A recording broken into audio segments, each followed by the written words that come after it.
नमस्कार दोस्तों, आज हम ट्रैक करने जा रहे हैं जालोर के किले पर। इस किले की अनेक कहानियां हैं जो सुनकर हमें रोमांचित कर देती है। इस किले का पहुंचने का मार्ग बहुत ही कठिन होता है क्योंकि यहाँ ये पहाड़ीला और पथरीला इलाका है।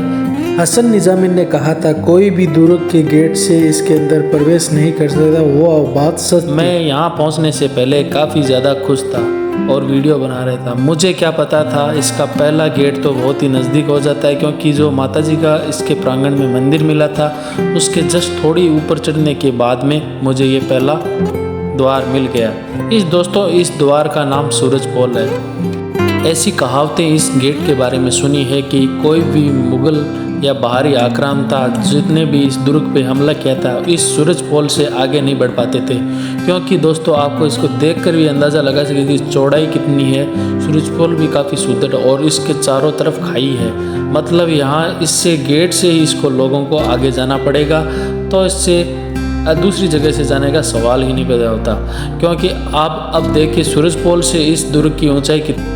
इस दुर्ग की सबसे अनोखी बात यह है कि जैसे जैसे हम इस पर चढ़ाई करते हैं उसी प्रकार इसकी ऊंचाई भी हमें बढ़ती नज़र आती है। साथ ही जो सीढ़ियाँ बनाई हुई है वो इस स्टाइल से ही बनाई हुई है कि आपको चढ़ने के अंदर परेशानी आने वाली।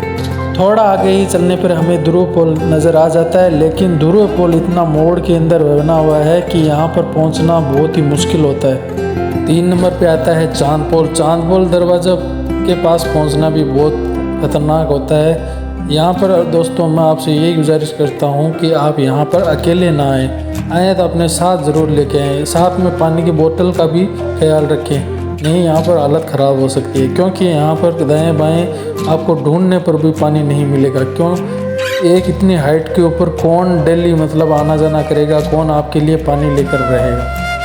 इस दुर्ग का अंतिम द्वार पोल आते ही मेरी जान में जान आती है क्योंकि इसकी जो चढ़ाई थी वो लगभग 1500 फीट थी। 1500 फीट की चढ़ाई और वो भी सीधी और खड़ी चढ़ाई थी। अब मैं थोड़ा आगे जाता हूँ तो देखता हूँ तो यहाँ पर बंदर महाराज बैठे हुए थे, और क्योंकि बंदर महाराज इसलिए बैठे हुए थे, सामने ही वीर हनुमान का मंदिर था और ये मस्जिद भी है। इसके अंदर मस्जिद और ये जैन मंदिर वर्धमान द्वार था, उसके अंदर जैन मंदिर था।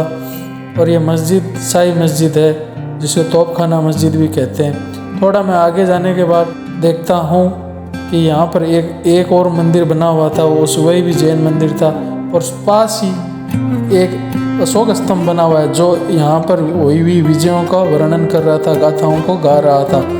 मैं अब जिस बीहड़ की ओर जा रहा हूँ, सामने जो आपको चोटी दिखाई दे रही है वहाँ पर वीरमदेव यानी कि वीर की चौकी बनी हुई है, समाधि बनी है और मंदिर बना हुआ है। सामने ही जागृत जहाँ पर वीरमदेव ने अपनी कटार लगाकर हत्या कर दी थी, उस माँ भगवती आशापुरा देवी का मंदिर बना हुआ है। वहाँ पर भी जीवित और जागृत प्रतिमा है। माना जाता है कि वह बहुत सिद्ध और जागृत प्रतिमा है जिससे वीरमदेव डायरेक्ट मतलब साक्षात माता के दर्शन किया करते थे।